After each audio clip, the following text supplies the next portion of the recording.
প্রিয় ছাত্রছাত্রীরা, আশা করছি তোমরা সবাই ভালো আছো এবং সুস্থ আছো। আজকে আমরা যে পেজটা করাবো খুবই গুরুত্বপূর্ণ পেজ।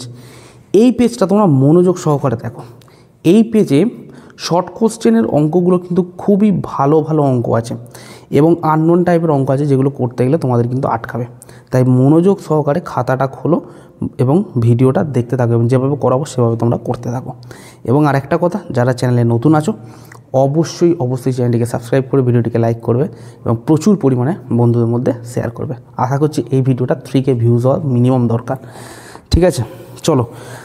এই পেজটা হচ্ছে 357। এটা আমাদের যে আমরা করব কি বলেছে দেখো, শতকরা সুদের হার কত হলে কোনো মূলধনের 20 বছরের সুদ ওই সময় সবৃদ্ধি মূলের 4/9 অংশ হবে।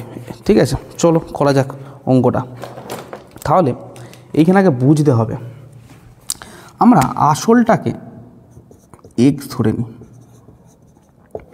ধরি p = x, আর আমাদের কি করতে হবে, বের করতে হবে। ঠিক আছে, t হচ্ছে 20 বছর এবং i আমরা বের করব। ঠিক আছে, তাহলে সূত্র কি ছিল বলো? অতএব i কত, p/t/100 ছিল সূত্র। তাহলে এখানে p এর মান বসাও x, r এর মান আমরা জানি না, আর 20 হচ্ছে এটা /100। তাহলে এটা 5 মানে xr/5 টাকা। ঠিক আছে, অতএব সুদ আসল হলো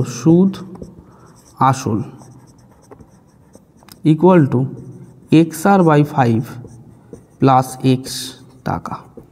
ঠিক আছে, বুঝতে পেরেছ? ক্লিয়ার? অতএব x/r/5 xr/5 plus x into কত হবে, 4/9। ঠিক আছে, চলো প্রতিটা থেকে দেখো x কমন গেলে আগে xটাকে কাটি। x কমন যাবে প্রতিটা থেকে, প্রতিটা দুটো টার্মই x আছে, তাহলে x r/5 plus 1 into 4/9, x eliminate. তাহলে r/5 r প্লাস 5/5 4/9। এই 5 আমাদের কি এলিমিনেট হয়ে যাবে। ঠিক আছে, তাহলে এটা উপরে করছি দেখো। তাহলে r এর মান কত হবে বলো? তাহলে r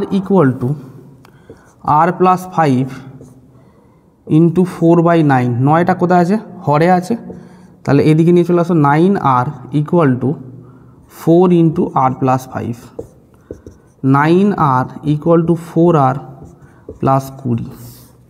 তাহলে 9r মাইনাস 4r কত হবে, 20। তাহলে 5r 20, তাহলে r কত, 20/5 4%। ঠিক আছে, খুব ভালো অঙ্ক ছিল এটা। এবার আমরা তারপরের অঙ্কটা করব, ইজি অঙ্ক আছে। x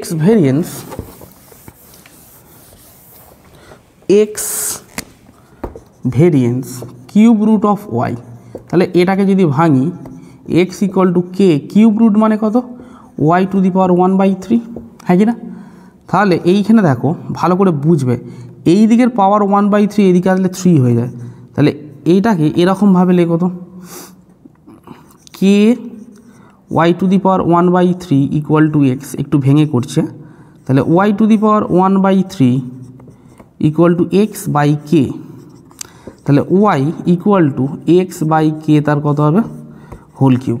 ঠিক আছে, তাহলে y কত হবে, x³/k³। ঠিক আছে, তাহলে y এটাকে লেখো 1/k³ x³।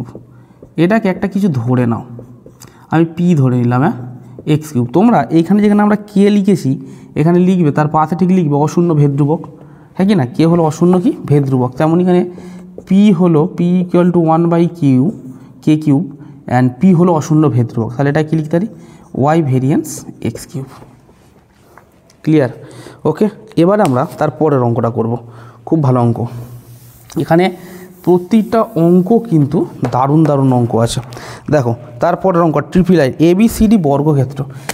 এই অঙ্কটা দারুণ অঙ্ক। ABCD কি বলেছে, বর্গক্ষেত্র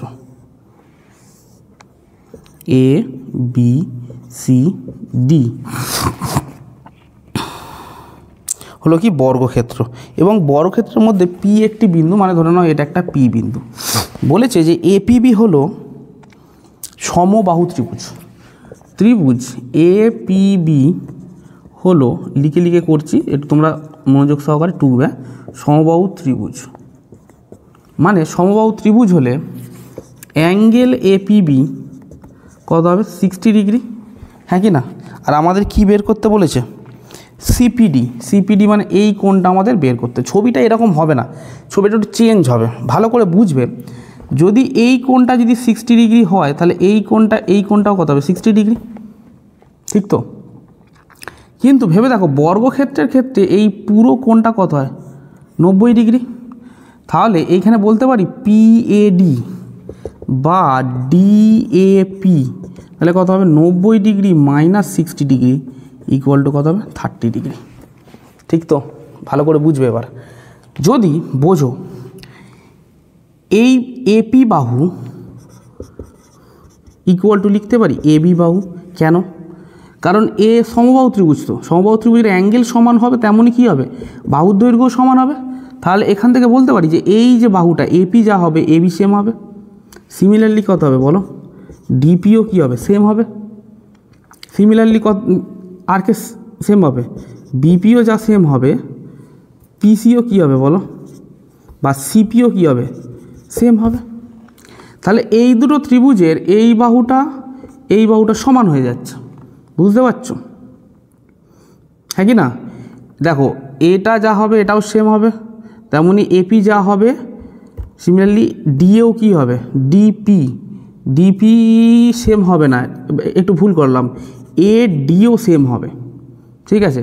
আবার এই বাহুটা যা বিপি যা হবে, সিবি বা বিসিও কী হবে? সেম হবে। তাহলে এই দুটো ত্রিভুজের ক্ষেত্রে আমরা একটা ত্রিভুজ বের করব। তাহলে এই যে ত্রিভুজটার কোণ হচ্ছে কত? 30 ডিগ্রি, বুঝবে ভালো করে। তাহলে এই কোণটা আমাদের যদি 30 ডিগ্রি হয়, তাহলে এই দুটো কোণও কী হবে? সেম হবে, হ্যাঁ কি না? তাহলে আমরা এখানে লিখবে ত্রিভুজ এ ডিপি থেকে পাই কি পাই? ট্রায়াঙ্গেল, এই angle ADP plus APD plus DAP equal to 180 degree. তাহলে আমাদের এডিপি আর এপিডি, আমাদের মেন টার্গেট হচ্ছে এই অ্যাঙ্গেলটাকে বের করা, কারণ এই অ্যাঙ্গেলটা বের করতে দিয়েছে। তাহলে সেখান থেকে আমরা এপিডি মানে এইটাকে কনস্ট্যান্ট রাখবো। তাহলে এটাকে চেঞ্জ করে দিই, তাহলে এডিপিকে লেখো ঘুরিয়ে এপিডি, অ্যাঙ্গেল এপিডি। কী করলাম বুঝবে। এখানে যেহেতু সমান, তাহলে আর একটা লেখা যেতে পারে যে এদের অ্যাঙ্গেলগুলো সমান হবে, মানে এডিপি যা হবে সিমিলারলি এপিডিও কী হবে? সেম হবে, লিখতে পারি তো। আবার আরও একটা লিখতে পারি যে এইটা যেহেতু সমান, তাহলে এটা কত ডিগ্রি? 30 ডিগ্রি। সিমিলারলি এই অ্যাঙ্গেলটা যা হবে, এই অ্যাঙ্গেলটা কী হবে? সেম হবে। তাহলে এইখানে আরও একটা জিনিস লেখা যেতে পারে, অ্যাঙ্গেল বিপিসি যা হবে, বিসিপিও কী হবে? সেম হবে। তাহলে এখান থেকে, এবং ডিএপির মান কত বলো? 30 ডিগ্রি ইকুয়াল টু 180 ডিগ্রি। তাহলে 2APD ইকুয়াল টু এটা কত হবে? 150 ডিগ্রি। 30টা ওদিকে গেলে 180 মাইনাস 30 150। তাহলে APD equal to 150/2 equal to 75 degree. Clear concept? বুঝতে পেরেছ? তাহলে এই কোণটা 75 ডিগ্রি পেলাম, হ্যাঁ কি না? এবারে তাহলে এই কোণটাও কী হবে? সিমিলারলি একইভাবে এখানে লিখবে, অত করতে হবে না, এটা 2 নম্বরের প্রশ্ন ধরে নাও। একইভাবে অ্যাঙ্গেল বিপিসিও কত হবে? 75 ডিগ্রিই হবে, ঠিক আছে? একই জিনিস। তাহলে এখান থেকে এবার বলো তো, ত্রিভুজের বলি এর পুরো অ্যাঙ্গেলটা কত? 360 ডিগ্রি। অতএব আমরা এবার এখান থেকে এই ডিপিসিটা আমরা কী করব? সিপিডিটা বের করতে পারবো। তাহলে সিপিডি প্লাস আমরা কী পেলাম? APD plus BPC plus APB হচ্ছে কত 360 ডিগ্রি, হ্যাঁ কি না 360 ডিগ্রি।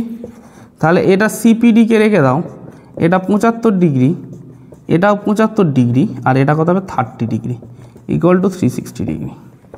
তাহলে এটা সিপিডি ইকুয়াল টু এটা 150 প্লাস 30 মানে 180 ডিগ্রি, হ্যাঁ কি না 50 প্লাস 30 মানে 180। তাহলে এইখান থেকে আমরা একটা জিনিস বলতে পারি, এটা যদি 75 হয়, এটা দাঁড়াও এটা 60 ডিগ্রি হবে, ঠিক আছে। তাহলে এটা হবে 150 প্লাস 60 ইকুয়াল টু 360 ডিগ্রি। তাহলে CPD equal to 360 degree minus 60 degree minus 150 degree. তাহলে 360 থেকে 60 সাবট্রাক্ট করো, 300 degree minus 150 degree equal to তাহলে কত হবে বলো 150 ডিগ্রি। তাহলে আমাদের সিপিডি কত হবে 150 ডিগ্রি। খুব ভালো প্রশ্ন এটা। এবার আমরা তারপরের অঙ্কটা করবো। একটি সুষম ষড়ভুজের প্রতিটি অন্তঃকোণের বৃত্তীয় মান ষড়ভুজ বলেছে। তাহলে এর সূত্র কি ছিল বলো 180 ডিগ্রি।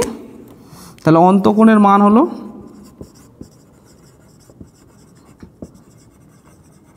অন্তঃকোণের মান তাহলে কত হবে 180 ডিগ্রি n মাইনাস 2/n। তাহলে এটা কত হবে 180 ডিগ্রি ইন্টু n হচ্ছে 6 মাইনাস 2 বাই কত হবে তোমার 6।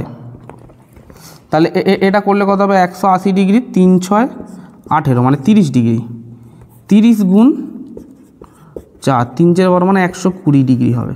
এবার 120 ডিগ্রিকে আমাদের কিসে কনভার্ট করতে হবে রেডিয়ানে কনভার্ট করতে হবে, কারণ রেডিয়ানে অঙ্ক দিয়েছে। 120 ডিগ্রি মানে তাহলে আমাদের কত হবে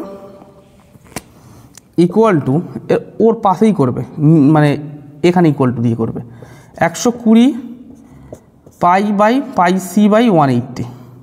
তাহলে এটা কত হবে 60 দিয়ে করলে 60 দুগুণে 120 60 3 180 মানে 2 পাই সি বাই 3। খুব ভালো প্রশ্ন এটা। এবার আমরা তার পরের অঙ্কটিকে করব। এবারে বলেছে একটি শঙ্কুর অর্ধশীর্ষ কোণ 30 ডিগ্রি এবং উচ্চতা 12 সেন্টিমিটার। খুব ভালো প্রশ্ন এটা। তাহলে একটি শঙ্কুর অর্ধশীর্ষ কোণ বলে দিয়েছে। তাহলে একটা শঙ্কু যদি আমরা ড্র করি, শঙ্কুর এই যে অর্ধশীর্ষ কোণ বলেছে 30 ডিগ্রি এবং এর উচ্চতা বলে দিয়েছে 12 সেন্টিমিটার। আর তাহলে ব্যাসার্ধটা আমাদের বের করতে হবে, নাম দিয়ে দাও এ বি সি, ঠিক আছে। তাহলে এটা করলে আমরা কি কি পাবো বলো। তাহলে এখানে ডাইরেক্ট নিয়ে নাও tan 30 ডিগ্রি ইকুয়াল টু কী ছিল ভালো করে বুঝবে, এই উচ্চতাটার সঙ্গে কত ডিগ্রি কোণ হয় 90 ডিগ্রি কোণ হয়। তাহলে যদি আমি একটু ঘুরিয়ে লিখি, এইটা হবে আমার সি আর এটা হবে বি আর এটা হবে আমার কত এ, মানে এসিটা আর এইটা হচ্ছে কত 30 ডিগ্রি। তার মধ্যে এখানে এ বিটা বলে দিয়েছে 12 আর এটা বের করতে হবে, মানে এটাই কি এখানে ব্যাসার্ধ, ঠিক আছে। শঙ্কুকে এরকম একটু ঘুরিয়ে লেখো, আমরা হেলিয়ে লিখলাম শঙ্কুটাকে। তাহলে এটা কত হবে উচ্চতা মানে tan 30 degree, tan 30 degree equal to তাহলে কত হতো বিসি বাই এবি। tan 30 মানে হচ্ছে 1/√3 ইকুয়াল টু বিসি আমাদের ফাইন্ড করতে হবে আর এবি হচ্ছে 12। তাহলে √3 বিসি ইকুয়াল টু 12। তাহলে বিসি ইকুয়াল টু 12 মানে 12/√3। তাহলে করণ নিরসন করো √3 ইন্টু √3, হ্যাঁ কি না। তাহলে এটা কত হবে 12√3/3 3 4 12 মানে 4√3 সেমি, ওদের সেন্টিমিটারই অঙ্ক আছে। ঠিক আছে। এর পরের অঙ্কটা খুব খুব ভালো অঙ্ক, ঠিক আছে। দেখবো অঙ্কটা একটু ভুল দেওয়া আছে। এখানে বলেছে summation i equal to n, ঠিক আছে। এখানে এক্স স্কোয়ারটা হবে না, এটা xi মাইনাস 3 হবে, তবে উত্তরটা মিলবে। ইকুয়াল টু কত হবে 0। যদি একে আমরা ভাঙি তাহলে xi এর জায়গায় কত বসাবো 1 মাইনাস 3 প্লাস x2 মানে 1 থেকে n। তাহলে 1 থেকে n এর মধ্যে কতগুলো পর 2 3 4 5 6 ডট ডট করে n পর্যন্ত থাকবে। তাহলে এটা কত হবে -3, আর একটা করি -3, ঠিক আছে। x3 -3 plus dot dot dot dot করে এটা xn করো অ্যান্ড -3 করো ইকুয়াল টু কত করবো 0। দুদিকে কি করব, এন দিয়ে ভাগ দাও, ঠিক আছে, ইকুয়াল টু 0/n। তাহলে এটা কত হবে বলো, এটাকে লিখো x1 plus x2 plus x3 plus dot dot dot dot plus xn, আর এটা তিনটে কত আছে, n টাইমস পর্যন্ত আছে, তাহলে এটা কত হবে -3n/n ইকুয়াল টু কত হবে 0। তাহলে এইটাকে আলাদা করে ভেঙে দাও, x1 plus x2 plus x3 plus dot dot xn/n -3n/n, মানে আলাদা আলাদা করে ব্রেক করে দিলাম, ইকুয়াল টু কত হবে 0। n কেটে যাবে, তাহলে এই যে পুরো পার্টটা তাহলে কত হবে x বার -3 ইকুয়াল টু 0, তাহলে x বার ইকুয়াল টু কত হবে 3। খুব ভালো প্রশ্ন এটা, ঠিক আছে। তাহলে x বার ইকুয়াল টু কত হলো বলো 3। এবার আমরা শূন্যস্থান পূরণের অঙ্কগুলোকে করব, ঠিক আছে, শূন্যস্থান পূরণ। চলো শূন্যস্থান পূরণের অঙ্কগুলো করি। বলেছে বার্ষিক 10% হার সুদে, চলো মুছে নিই এটা, তাহলে এটা কী হবে, বার্ষিক 10% হার সুদে x টাকার 2 বছরের চক্রবৃদ্ধি সুদ কত হবে। বার্ষিক কত 10% বলেছে x টাকার, তাহলে p ইকুয়াল টু কত হবে x টাকা, সুদের হার কত বলেছে 10%, আর 2 বছরের চক্রবৃদ্ধি সুদ বের করতে বলেছে, তাহলে n ইকুয়াল টু কত হবে 2। আগে আমরা সমূল চক্রবৃদ্ধি বের করি, সমূল চক্রবৃদ্ধি, তাহলে p ইন্টু 1 প্লাস r/100, তারপর n ছিল, এটাই সূত্র। তাহলে p এর ভ্যালু কত x, তাহলে এটা কত হবে বলো 1 10/100 তারপর 2, তাহলে করলে কত হবে x, এটা করলে 10 হবে, তাহলে এটা কত 1 প্লাস 1/10 তার হোল স্কোয়ার। ওকে, তাহলে এটা কত হবে বলো x, তাহলে এটা কত হবে 11/10 তার হোল স্কোয়ার ইকুয়াল টু 11 11 121, তার 10 স্কোয়ার মানে 100, আর তার সঙ্গে x গুণ করলে এটা এরকম লিখে দাও টাকা। এবার আমাদের কি বের করতে হবে, এবারে বের করতে হবে সুদটাকে বের করতে হবে, ঠিক আছে। সুদটা আমরা কিভাবে বের করব, অতএব সুদ ইকুয়াল টু, আসল থেকে বিয়োগ দিয়ে দেবো, অতএব সুদ ইকুয়াল টু 121x/100 - x টাকা। তাহলে এটা কত, 100 লসাগু যাবে, তাহলে 121x - 100x টাকা, তাহলে 21x/100 টাকা হয়ে গেল অঙ্ক, ক্লিয়ার। এবার আমরা তার পরের অঙ্কটা করব। ax² + bx + c সমীকরণের বীজদ্বয় সমান ও বিপরীত চিহ্নযুক্ত। ধরে নাও যে বীজদ্বয়গুলি হলো আলফা এবং অপরটি ধরে নাও মাইনাস আলফা। ধরি, দাঁড়াও তার আগে ইকুয়েশনটা লিখে নাও, ax² + bx + c = 0। বীজদ্বয়গুলি হলো আলফা এবং অপরটি কি মাইনাস আলফা, সমান বীজ কিন্তু বিপরীত চিহ্নযুক্ত। তাহলে এদের যোগফল কত হবে, আলফা মাইনাস আলফা ইকুয়াল কত হবে -b/a, এটাই ছিল। তাহলে এটা কত হবে, আলফা মাইনাস আলফা ইকুয়াল কত হবে -b/a, এটা কত হবে 0 ইকুয়াল টু -b/a, এইটাই এটাকে এদিকে পারি, তো তাহলে কত হবে, দাঁড়াও -b/a ইকুয়াল টু 0 লিখতে পারি, তাহলে এটাকে ইমপ্লাইজ দাও, তাহলে b ইকুয়াল টু কত হবে a ইন্টু 0 মানে 0, এই a আর -0 কাছে গেলে 0ই হবে, তুমি 0-র সঙ্গে যাকেই গুণ করো কী হবে 0ই হবে, তাহলে b ইকুয়াল টু কত হলো 0। বলেছে একটি বৃত্তস্থ চতুর্ভুজের ব্যাস হচ্ছে ab। খুব ভালো প্রশ্ন, চলো এইটাও কিন্তু দারুণ প্রশ্ন, এই যে অঙ্কটা করলাম এবং এই যে অঙ্কটা করাবো, এটি বৃত্তস্থ চতুর্ভুজ অঙ্কন করব আমরা। তাহলে সবার আগে একটা বৃত্ত অঙ্কন করি, সেই বৃত্তের এটা হচ্ছে আমার ব্যাস, যেটার নাম বলেছে AB, এবং এর মধ্যে একটা চতুর্ভুজ অঙ্কন করো।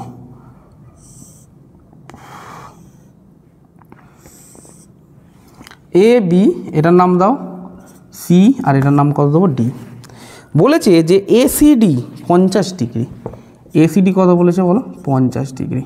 আমরা কি জানি এই কোণটা তাহলে কত হবে, অতএব ACD 50 ডিগ্রি আছে, অতএব ACB কত হবে 90 ডিগ্রি, আর থার্ড ব্র্যাকেটের মধ্যে লিখবে অর্ধবৃত্তস্থ কোণ সমকোণ, ঠিক আছে। এবার বলো তো তাহলে আমার বিসিডি অ্যাঙ্গেলটা কত হবে? বিসিডি অ্যাঙ্গেলটা কত হবে? 90 ডিগ্রি প্লাস 50 ডিগ্রি মানে 140 ডিগ্রি। ভালো করে বুঝবে, ত্রিভুজের এই কোণ আর এই কোণের সমষ্টি কত? 180 ডিগ্রি। তাহলে লিখবে অতএব বিএডি প্লাস আমার BCD equal to 180 degree.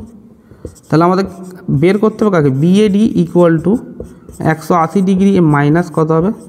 BCD equal to 180 degree minus 140 degree equal to শুধু 40 ডিগ্রি। ঠিক আছে, অঙ্কগুলো কিন্তু মনোযোগ সহকারে করো। এবার আমরা তার পরের অঙ্কটিকে করব। বলেছে tan 70 minus tan 30 equal to 1। খুব ভালো প্রশ্ন। tan 70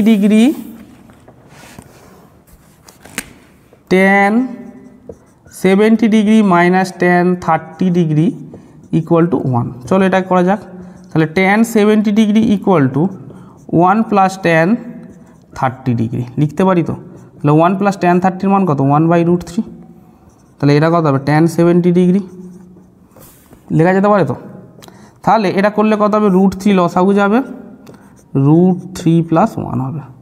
এটাই কত হবে? tan 70 degree. ক্লিয়ার? tan 20 ডিগ্রির মান বের করতে হবে। এটাকে আমরা লিখতে পারি, দেখো তো, এটাকে লিখতে পারি tan 90 ডিগ্রি মাইনাস 20 ডিগ্রি লিখতে পারি তো? 90 ডিগ্রি মাইনাস কত? 20 ডিগ্রি ইকুয়াল টু √3 প্লাস 1/√3। তাহলে আমাদের এটা কত হবে? cot 20 ডিগ্রি ইকুয়াল টু কত হবে? √3 মাইনাস √3 প্লাস 1/√3। এবার tan 20 মানে কত? এই cot 20 মানে কত? 1/tan 20 ডিগ্রি ইকুয়াল টু কত হবে? √3 প্লাস 1/√3। cos গুণ করো, ঠিক আছে? তাহলে এটা কত হবে? অতএব tan 20 ডিগ্রি ইকুয়াল টু এটা √3 ইন্টু 1 কত হবে? √3, আর এটার সঙ্গে এটা গুণ হবে মানে এটা ভাগ হয়ে যাবে √3 প্লাস 1। ওকে, ঠিক আছে। তারপরের অঙ্কটা করব। খুব ভালো প্রশ্ন এটা ছিল। এবারে বলেছে কোনো একই ভূমির ব্যাস ও একই আয়তন বিশিষ্ট একটি চোঙ ও একটি শঙ্কুর উচ্চতার অনুপাত বের করতে হবে। ব্যাস একই, তাহলে ব্যাসার্ধ কত হবে? একই হবে। যদি ব্যাস একই হয় তাহলে কী হবে? ব্যাসার্ধ একই। অতএব লিখবে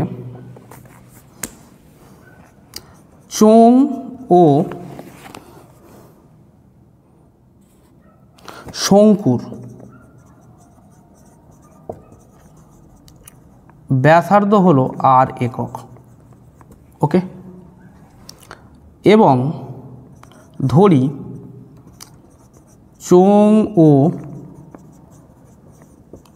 শঙ্কুর উচ্চতা হলো h1 অ্যান্ড h2, কমা দেবে। হয়েছে? বলেছে যে চোঙ ও শঙ্কুর আয়তনের অনুপাত আয়তনের সংখ্যামান সমান, এটাই তো উচ্চতার আয়তন বিশিষ্ট। মানে এটা লিখতে হবে চোঙের ক্ষেত্রে কত হবে? πr² h1 ইকুয়াল টু শঙ্কুর ক্ষেত্রে কত হবে বলো?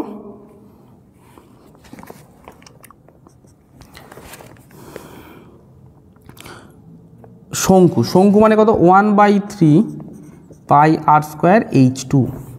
হয়েছে? দুদিক থেকে পাই কেটে যাবে, r² কেটে যাবে, তাহলে h1 ইকুয়াল টু 1/3 h2।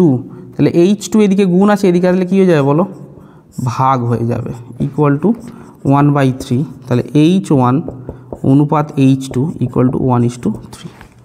এটাই কী ছিল এই অঙ্কের আনসার। এবারে আমরা তার পরের অঙ্কটা করব 12, 15। দেখো এটাও খুব ইন্টারেস্টিং অঙ্ক।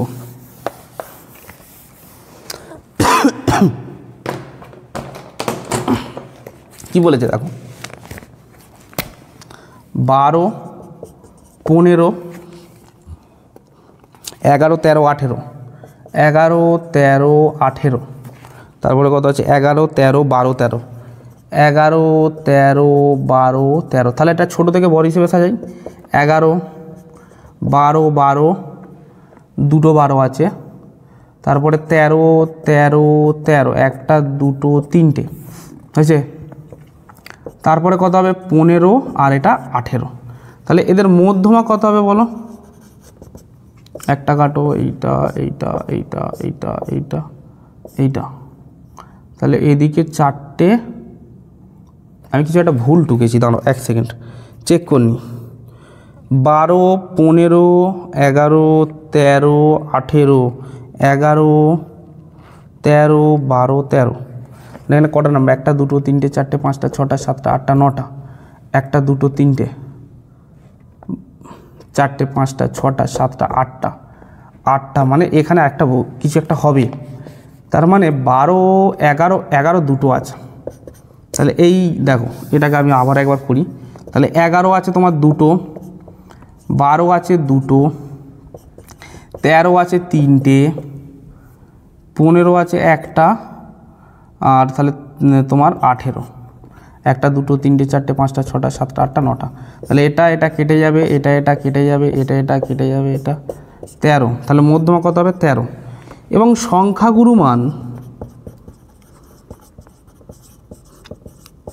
সংখ্যাগুরু মান তাহলে সব থেকে বেশিবার কী আছে, একটা দুটো তিনটে, এই 13টাই মানে হবে। তাহলে মধ্যমা ও সংখ্যাগুরু মানের সমষ্টি হলো, সংখ্যাগুরু মানের সমষ্টি কত হবে, 13 + 13 = 26। ওকে, এবার আমরা এর পরের অঙ্কটা করব, মানে সত্য মিথ্যায় যাব। বলেছে প্রতি বছর R% মূল্য হ্রাস হলে n বছর পরে কোনো মেশিনের মূল্য p টাকা, ঠিক আছে। তো n বছর পূর্বে মেশিনের মূল্য কত ছিল, ধরো আসল হলো এখানে x টাকা ধরে নাও, তাহলে এটাকে কাজ করো, আসল ধরে নাও x টাকা, ঠিক আছে। দাঁড়াও এই পেনটা চেঞ্জ করি, আসল কত হবে x টাকা, ঠিক আছে। তাহলে সমূল চক্রবৃদ্ধি সমূল চক্রবৃদ্ধি কত হবে, p × 1 + r/100, তাহলে p এখানে কত, x × 1 প্লাস সুদের হার, মানে আমাদের প্রতি বছরে গাড়ির দাম কমছে কত, R% করে, তাহলে যেহেতু হ্রাস পাচ্ছে তাই কী চিহ্ন হবে, বিয়োগ চিহ্ন, /100 × n, ঠিক তো। এবার বলেছে এটা হচ্ছে p = x 1 + 1 মাইনাস হবে r/100 তার পাওয়ার n। তাহলে এখান থেকে আমি আগে যে n বছর আগে যে মেশিনের মূল্য ছিল সেটা বের করতে পারবো, কারণ এটা আমার আসল। তাহলে x × 1 - r/100 তার পাওয়ার n = p, তাহলে x = কত হবে বলো, p, এটা কত হবে 1 - r/100 তার পাওয়ার n, হয়েছে। তাহলে এইটা কী হবে, ট্রু হবে, সত্য হবে, এক একটা কত হলো ট্রু। এবার আমরা এর পরের অঙ্কটা করব, বি এরটা। তো বি এরটা কী বলেছে দেখো, বলেছে সমস্ত অমূলদ সংখ্যাই করণী, না এটা ফলস হবে, ডবল-i কী হবে, ফলস।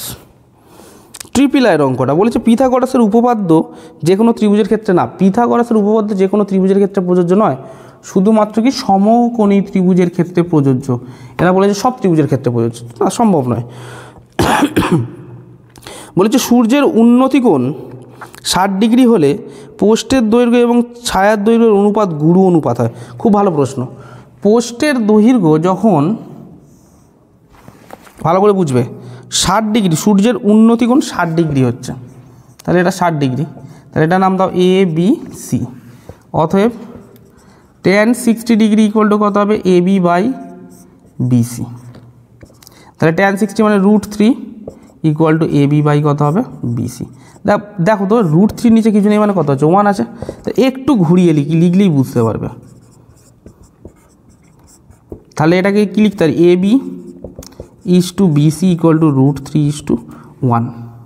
তাহলে এইখানে এটা কি গুরু অনুপাত, মানে √3টা 1-এর থেকে বড়, তাহলে এটা কি হবে ট্রু হবে। ক্লিয়ার? তাহলে এটা কি হবে ট্রু হবে।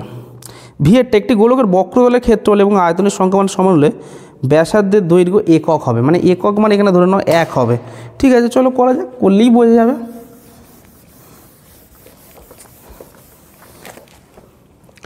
তাহলে এখানে আমাদের কি বলেছে, গোলকের বক্রতলের ক্ষেত্রফল আমি আর তোমরা লিখে নেবে, ব্যাসার্ধ হলো আর বলে লিখে নেবে।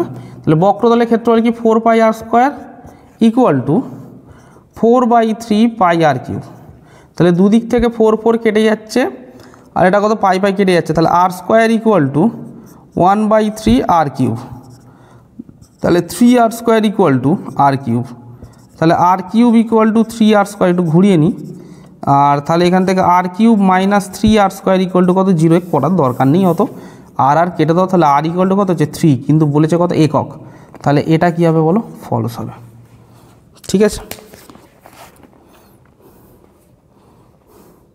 এবার বলেছে একটি ক্ষুদ্রতম সূচক ক্রমযৌগিক পরিসংখ্যার বক্রতা সর্বদা একটি নিম্নমুখী বক্র, না এটাও ফলস হবে। ঠিক আছে, তো আজকের মতন এখানে এই ভিডিওটা সমাপ্ত করলাম। এই পেজে কিন্তু ভালোই আননোন টাইপের শর্ট কোশ্চেন ছিল, তো তোমরা আশা করছি তোমরা সবাই দেখেছো, এবং পারলে বন্ধুদের মধ্যে অবশ্যই কিন্তু শেয়ার করবে। ঠিক আছে, ভিডিওটিকে অবশ্যই একটি লাইক করবে, লাইক করতে কিন্তু ভুলবে না। ঠিক আছে, এবং অবশ্যই চ্যানেলটিকে নতুন হয়ে থাকলে চ্যানেলটিকে অবশ্যই কিন্তু সাবস্ক্রাইব করবে। তো আজকের মতন এখানে এই ভিডিওটা সমাপ্ত করলাম।